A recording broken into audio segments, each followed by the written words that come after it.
Welcome to the Reddit Chronicles. Today we will be reading from Am I the Jerk?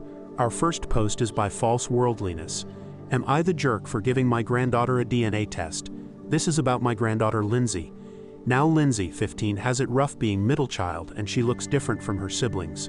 I truly was confused how she had blonde curly hair while the rest of the family has dark hair. I thought genetics was being weird and I love her. The issue came up when Lindsay told me her parents banned her from getting an ancestry test. I told my son and daughter-in-law that there was something fishy around her birth she needs to know. They denied it and told me to leave it alone. Now Lindsay is in high school and she went to her biology teacher. To put it bluntly, the teacher said it was odd for her to have some traits. She came to me distressed, asking me to buy a DNA test since she needs to know. Long story short, she is not her mother's kid. My son got someone else pregnant and her bio mom gave her up. This has blown up the family while Lindsay is pissed to being lied to. I am getting a ton of heat for getting her a DNA test. Now they won't talk to me, which is making Lindsay even more mad at them. Edit. Because I have answered this multiple times. They were on the other side of the country when she was born, and I met Lindsay when she was about 6 months old. Really not hard to hide the whole thing. Edit 2. I am confused why a lot of Redditors are treating this like she is 5 and not 15. All I did was buy it. She did all the paperwork and shipped it. It's not hard. Our next post is by Quantum Potato. Am I the jerk for leaving class after my teacher wouldn't drop a topic I had asked her to drop? My 16F school has 2 blood drives each year. Only those 16 and up can give blood. The day before the drive, students go class to ask who wants to participate that can. They came into my class and asked. All but 3 students raised their hands, me and 2 others. The teacher, who is big on giving to those in need, started asking us why we didn't raise out hands. When she asked me, I told her that I wasn't allowed to, and physically couldn't, as I am anemic. My doctor told me not to give blood outside of a hospital. She said that wasn't a valid reason, and I spent over 10 minutes trying to explain why I couldn't, but it was like she just couldn't understand. Other students had also tried to explain, but she wasn't having it. I started to get frustrated and I asked if she would please just leave it alone, and that I just wasn't going to give blood because I didn't want to end up getting more upset and accidentally raising my voice or saying something that would get me in trouble. She said, "Not until you give me a reason why." I gathered my things and told her that if this bothered her so much to contact my dad and talk to him. I also told her that I was going to the office to file a complaint because getting mad at me for something like this was extremely unprofessional on her part, and I wasn't going to deal with this. I texted my friends about it, and one of them said that I should have just shut up and dealt with it, that my response was rude and disrespectful. Another friend agreed with her, and now my friend group is split. My mom also said I was out of line and that I should have waited until lunch to report it. My dad says he agrees with me and will have a conversation with the school about it.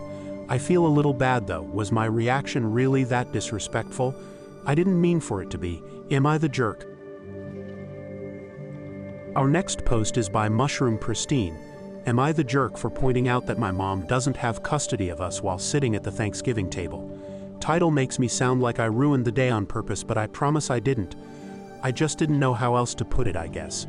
Anyway, me, 17M, and my little brother James, 9M, live with our older sister Eva, 26F. James and I were removed from our mom when I was 10, and Eva did everything she could to keep my brother and I out of the system.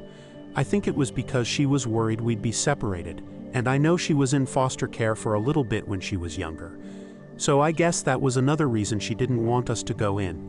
She has guardianship of us now, and the adoption process is already going through.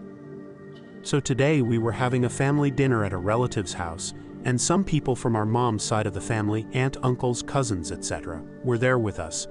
My aunt ended up making kind of a big deal out of the fact that Eva had me and James help with some of the prep for dinner. She ended up saying something like, "You shouldn't be bossing them around. They're not your kids and you're not their mother." Before anyone could respond, I said, "Well, we haven't been your sister's kids for like 7 years now, so who do you think was doing her job instead?" My aunt got mad, and then eventually everyone was arguing. So dinner was ruined. A few of my cousins even texted me afterwards and said so, and pretty much everyone ended up going home. Eva told me that it's not my responsibility to defend her. Then she said she was sorry for the situation with our aunt. I feel bad because I made Eva feel bad, and because according to most of our family, I ruined the occasion with what I said. They think that it wasn't the place or time for me to bring up my mother's situation, even if it was just in response to what my aunt was saying. I didn't mean to ruin dinner or anything, but if I was out of line, then I'll apologize.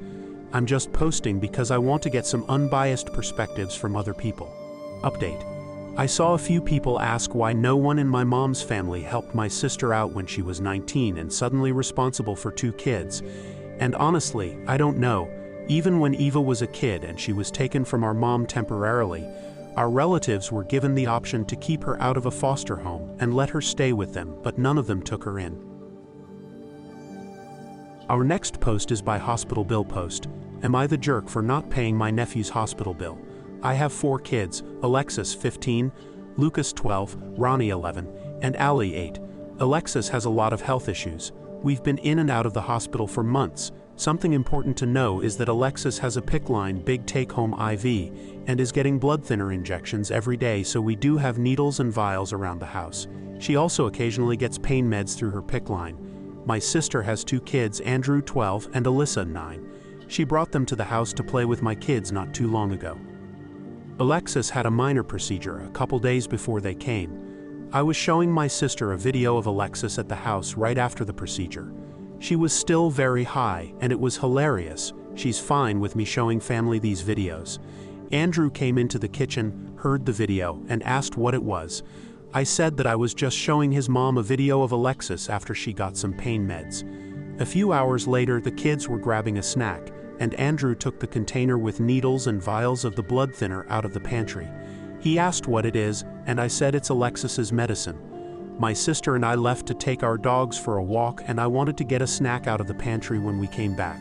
I noticed Alexis's medicine box was moved, so I looked at it, and one of the blood thinner vials was a lot more empty than before, and a needle syringe was missing. Sister and I interrogated all of the kids, and we found out Andrew gave himself a high dose of the blood thinner because he thought it was her pain meds and he wanted to get high. My sister rushed Andrew to the hospital, and he stayed overnight. Now she's sending me the hospital bill because I was the one that left the medicine where he could get it. I'm refusing to pay because if my 11 and 12-year-old boys and 8-year-old girl know not to touch other people's medicines, her 12-year-old should be able to see a vial and syringe and not drug himself. She's threatening to sue, and I really don't want to go the legal route with this. Am I the jerk for not paying the hospital bills? Edit. I would like to clear this up. This is an injection, not an infusion. All you need to do is inject it into the subcutaneous tissue, and I don't even know if he did that correctly. Our next post is by Any Subject. Am I the jerk for banning my son's mom from a memorial? My ex-wife Diana have 3 boys who are 16, 12, and 10. We divorced pretty much after the youngest was born. We also both remarried. She married Christopher and got a divorce last year after 7 years of marriage. I'm still happily married to my wife Jessica. Christopher and my boys were pretty close, and they were bummed when the divorce happened. I always got along with the dude. A few months after the divorce, Christopher disclosed that the divorce was over his being diagnosed over adenocarcinoma and Diana not wanting to be his nursemaid or responsible for his medical bills. Checks out. He told me this because he wanted to leave whatever he had to my kids. Unfortunately, he had no family of his own. Obviously, I said of course, and signed paperwork. A few months ago, I got a call from a social worker saying that Christopher was a few months from dying and unable to care for himself. He gave her my number. Basically, they needed someone to help with end of life. He had made me his power of attorney. He was living in a county hospice, and my wife and I moved him into our home because he deserved to live his final days in dignity. It also taught my kids about compassion. Unfortunately, he died after 2 weeks. He was cremated a few days ago, and me, my wife, my kids, and a few of our friends are planning to spread his ashes at the beach this weekend. Diana asked if she could attend, and I told her to kick rocks. She wanted nothing to do with him when he was dying. I'm not saying Christopher was a burden, but that's really sad that this dude had to reach out to his ex-wife's first husband like he did. It was clearly more her responsibility. I said she can't sit there and let us do all the hard work so she can come in at the end as the grieving widow. My older son thinks I should let her come, and I told him to mind his own business and mouth. I'm not going to sugarcoat your mom for you. Your mom is a witch and will be treated the same way she treated your stepdad. In the comments, Teresa JS writes, explain to your eldest that if she wishes to do so, his mother is perfectly capable of arranging her own memorial with the boys and whomever else she might wish to invite. You aren't keeping her from grieving, but can't bear to watch her cry when you feel she abandoned her husband in his time of need. I recommend that you also explain to your sons, when it is age appropriate, that their mother divorced their stepdad so she wouldn't have to care for or pay for his medical care, that she received her fair share of assets at the time of the divorce, and that it would be best if they use their inheritance to benefit their own life goals.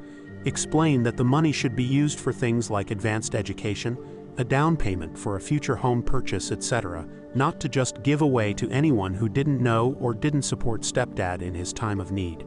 That would include not giving money to mom, but also not giving it to a significant other or using it to buy drinks for their buddies. Thank you for listening to the Reddit Chronicles. Follow for more content.